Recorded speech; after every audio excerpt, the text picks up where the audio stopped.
காணும் பொங்கலையொட்டி தருமபுரி மாவட்டம் ஒகேனக்கல் சுற்றுலா தலத்தில் ஏராளமான பொதுமக்கள் தங்களது குடும்பத்தினருடன் குவிந்திருக்கிறார்கள். பரிசல் பயணம் மேற்கொண்டு காவிரி ஆற்றின் இயற்கை அழகை கண்டு ரசித்து வருகிறார்கள். தொடர்பான கூடுதல் விவரங்களோடு இணைகிறார் செய்தியாளர் சுகுமார்.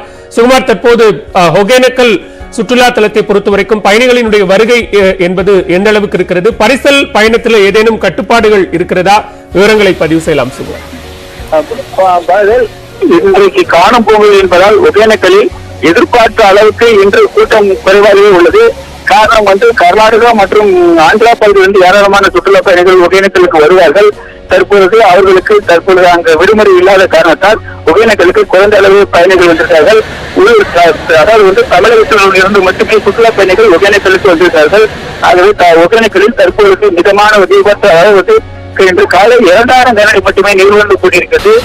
தற்பொழுது இந்த ஒகேனக்கலில் சுற்றுலா பயணிகள் குடும்பமாக பரிசல் பயணம் மேற்கொண்டும் ஆயில் மசாஜ் செய்து கொண்டு மீன் சமைத்து இங்கேயே சாப்பிட்டு குடும்பமாக சுற்றுலாவை அனுபவித்து வருகின்றனர்.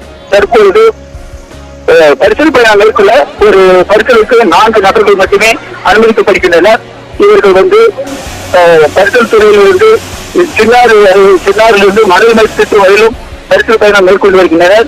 குறிப்பாக 5 அருவி, சிறிய அருவி மற்றும் மேலருவி உள்ளிட்ட பகுதிகளில் சுற்றுலா பயணிகள் பரிசலில் சென்று அந்த அருவிகளின் தண்ணீரை ஆர்ப்பரிக்கப்படும் தண்ணீரை ஒத்து பார்த்த அளவிற்கு சென்று வருகின்றனர். மேலும் இங்கேயே பிடிக்கின்ற மீனை தமிழர்கள் அதே இடத்தில் செய்து கொடுப்பதால் அங்கேயே சுவையான சூடான மீன்கள் சமையல் செய்து சாப்பிட்டு வருகின்றனர். மேலும் இங்கு ஆயுர்வேத மசாஜ் செய்யப்படுகிறதால் ஏராளமான சுற்றுலா பயணிகள் இன்று ஆயில் மசாஜ் செய்து கொண்டு அருவியை குளித்து தங்களுக்கு குடும்பமாக இங்கிருக்கும் வண்ணமின் அருங்காட்சியகம், சிறுவர் பூங்கா உள்ளிட்ட இடங்களில் சுற்றி பார்த்துக்கின்றன. மேலும் உடல் பண்ணை மற்றும் மீன் அருங்காட்சியில் சுற்றுலா பயணிகள் தங்கள் இன்று பொழுதை கழித்து வருகின்றன. பாலைகள் சுகுமார், வழக்கத்தை விட சுற்றுலா பயணிகளினுடைய கூட்டம் ஒகேனக்கல்ல குறைவா இருக்குன்னு சொன்னீங்க. தண்ணீர் வரத்து குறைவாக இருப்பது அதற்கு ஒரு காரணமாக சொல்லப்படுகிறதா? குறிப்பாக இந்த மாதம் இந்த அளவுக்கு தண்ணீர் வருவது கொஞ்சம் குறைவாகவே உள்ளது.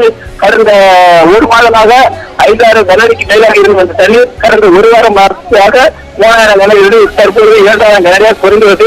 மேலும் அண்டை மாநிலமான கர்நாடகா, கேரளா மற்றும் ஆந்திரா பகுதியில் இன்று இந்த பொங்கல் விடுமுறை அங்கு இல்லை. தமிழகத்தில் மட்டுமே விடுமுறை என்பதாலும் பள்ளிகளுக்கு தற்பொழுது பள்ளி திறந்துள்ளதாலும் அல்லாண்டு விடுமுறை இல்லாததால் சுற்றுலா பயணிகள் வரத்து இங்கு குறைவாகவே உள்ளது. நன்றி சுகுமார், விரிவான விவரங்களை பதிவு செய்தமைக்கு.